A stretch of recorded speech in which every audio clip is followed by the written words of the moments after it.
हाँ तो बच्चा जी, एक बार फिर से स्वागत है आपके अपने इस YouTube चैनल अस्मिता स्टडी पे।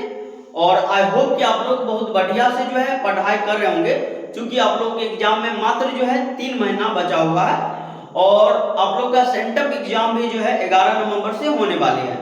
ठीक है, तो इस वीडियो में जो हम बात करेंगे वो सेंटअप एग्जाम के लेके आपके दिमाग में, ठीक है, जो भी बात खटकता है वो सभी बातों पे हम आज बात करेंगे, आप लोगों के साथ डिस्कस करेंगे। ठीक है, तो चलिए आज जो है हम देखते हैं जो आपके दिमाग में कौन कौन से बात जो है खटकता है और उसी का सॉल्यूशन जो है हम आपको बताने वाले हैं। ठीक है, तो पहले का बात जो आपके दिमाग में खटक रहा होगा वो खटक रहा होगा सेंटअप परीक्षा क्या होता है, यानी कि सेंटअप एग्जाम जो है क्या होता है।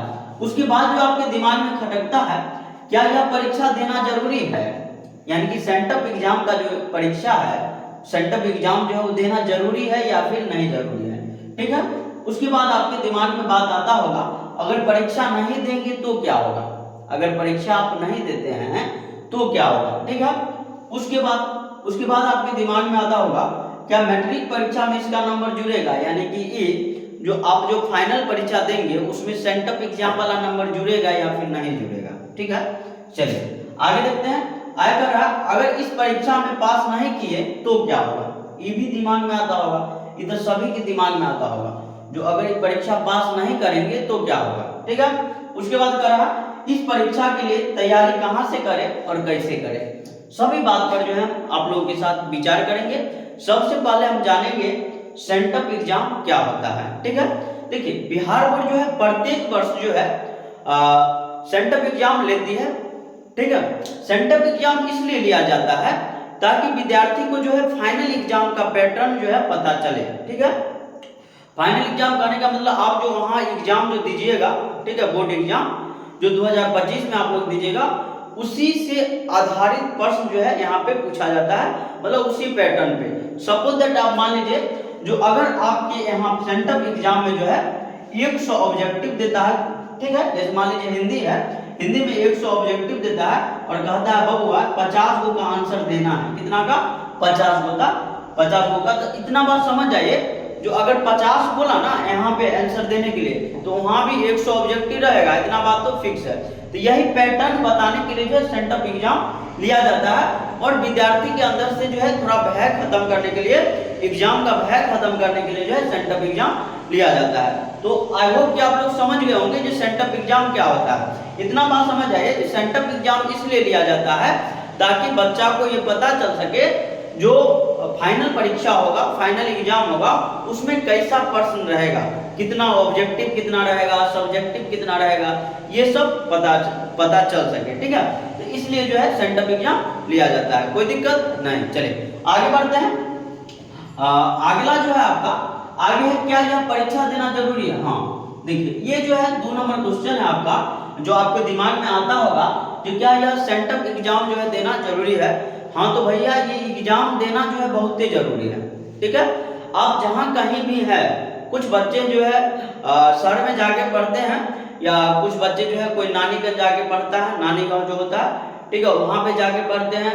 तो कोई जो है जैसे मान लीजिए कोई बच्चा पटना में रह के पढ़ रहे हैं, ठीक है, तो ऐसी स्थिति में आप वहां से आइए और एग्जाम देना आप लोगों के लिए जरूरी है। तो एग्जाम जो है जरूर दीजिए, ये हमारी रिक्वेस्ट रहेगी आप लोगों से, जो एग्जाम आके जरूर दीजिए ताकि आपको जो है बाद में जो है लफड़ा झेलना नहीं पड़े। ठीक है, तो एग्जाम आके देख सकते हैं ना, उससे आपका जो है एक तरह से क्या कहता है भय जो है एग्जाम का खत्म हो जाएगा। ठीक है, आपको जानकारी मिल जाएगी जो क्या पैटर्न रहेगा एग्जाम के। तो एग्जाम जो है जरूर दीजिए। ठीक है, एग्जाम देना जो है बहुत जरूरी है, क्योंकि होता क्या है जो स्कूल होता है, स्कूल के टीचर जो होते हैं उनको जो है ये इसका जो है एक तरह से रिजल्ट बना के बिहार बोर्ड की साइट पे अपलोड करना पड़ता है ताकि वहां से जो है देख सके वो लोग कौन कौन बच्चा जो है एग्जाम में अपेयर था। तो स्कूल के टीचर अगर मैनेज कर लेते हैं तो बहुत बढ़िया, नहीं तो आप जो है हमारे विचार से आके एग्जाम दे दीजिए तो बेटर रहेगा। ठीक है, चलिए आगे बढ़े। ये भी दूसरा डाउट आपका क्लियर हो गया होगा, पहले का तो क्लियर हो ही गया। ठीक है, चलिए तीसरा डाउट पे बात करते हैं। अगर परीक्षा नहीं देंगे तो क्या होगा।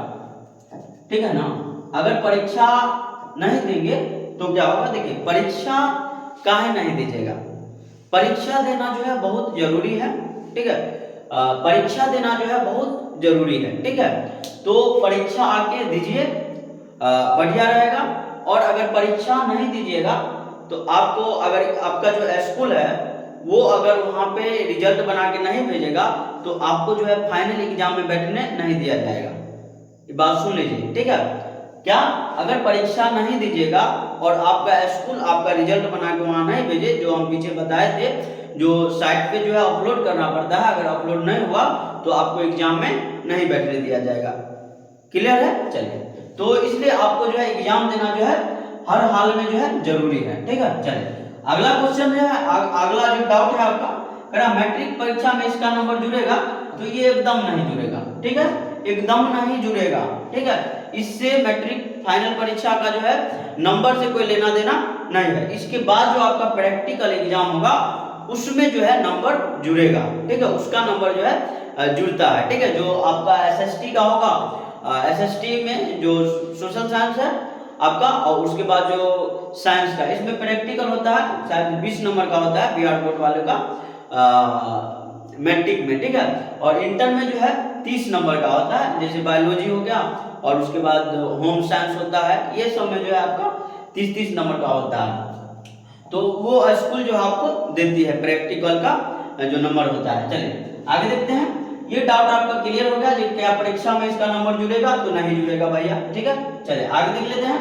प्रश्न संख्या 5 है, यानी कि आपका जो डाउट नंबर 5 है, कह रहा है जो अगर इस परीक्षा में पास नहीं किए तो क्या होगा। देखिए, अगर आप परीक्षा में, सेंटर परीक्षा में पास नहीं करिएगा तो इससे कुछ होना जाना नहीं होता है, लेकिन आपका अपेयर जो है जरूरी रहता है, ठीक है। तो इसलिए जो है इतना ज्यादा टेंशन नहीं लीजिए, लेकिन जब एग्जाम में जाइएगा तो लिख के आइएगा ना। इतना दिन, मान लीजिए 8 महीना, 9 महीना, 10 महीना तो उससे तो आप लोग पढ़ ही रहे हैं, तो कुछ तो पढ़े होंगे, तो वहां पे लिखिए जाके, ठीक है, लिखिए। और कम से कम कोशिश करिए जो धान के जो है गर्दा उड़ा के आए एग्जाम में, तब ना लगेगा जी हाँ कुछ करके आए हैं, ठीक है। तो अगर आप जो है, फिर से देखते हैं इसको, अगर इस परीक्षा में पास नहीं किए तो क्या होगा, ठीक है। देखिए, पास नहीं करिएगा तो कुछ होने जाने वाला नहीं है, ठीक है। जैसे चलता है वैसे चलेगा, आपका फाइनल एग्जाम हर हाल में होगा, ठीक है। चलिए, तो ये डाउट भी आपका क्लियर हो गया, लेकिन लिख के आइएगा, समझ रहे हैं ना, लिख के आइएगा। चलिए आगे, इस परीक्षा के लिए तैयारी कहाँ से करें, कहाँ से करिएगा। जो पढ़े हैं ना, जो किताब पढ़े हैं, जो टॉपिक पढ़े हैं, जो आपके टीचर जो है, जैसे ऑनलाइन आप पढ़े होंगे या फिर ऑफलाइन पढ़े होंगे, तो जहां से भी पढ़े हैं उसी को क्लियर करिए, रिवीजन करिए, ठीक है। और जो आपका बार बार हम बता रहे हैं, जो उसका क्या कहता है, क्वेश्चन बैंक और मॉडल सेट जो है से जो है तैयारी करिए, और सभी क्वेश्चन जो है आपको एकदम बढ़िया तरीका से जो है मिल जाएगा, और बढ़िया से लिख के आइएगा, ठीक है। तो वहीं से तैयारी करना है, और कहीं से इधर उधर भटकना नहीं है। ये सब लोचा वोचा में नहीं रहेगा, जो कहाँ से करे कैसे करे। यूट्यूब पर बहुत सारा चैनल मिल जाएगा, आपको कहेगा हमारे चैनल से करिए, सब हमारे यहाँ से आता है, ठीक है। तो ऐसा कोई बात रहता है, आपका जो बुक में टॉपिक है, जो ऑफलाइन वाले टीचर पढ़ाते हैं या फिर जो ऑनलाइन वाले टीचर पढ़ाते हैं, उसी से जो है उसका रिवीजन करिए और वहां पे जाके लिखिए, ठीक है। पूरा 100 आएगा, बढ़िया से जो है लिख के आना है, ठीक है। तो आई होप कि आप लोग का जो ये 6 को डाउट था, ठीक है, वो जो है आपका क्लियर हो गया होगा। तो अपने भाई को जो है थोड़ा सा दुलार प्यार दीजिए, और बात को शेयर कर दीजिए अपने फ्रेंड के पास, ताकि वो भी जो है कुछ समझ सके, ठीक है। और इसी के साथ हम वीडियो को समाप्त करेंगे।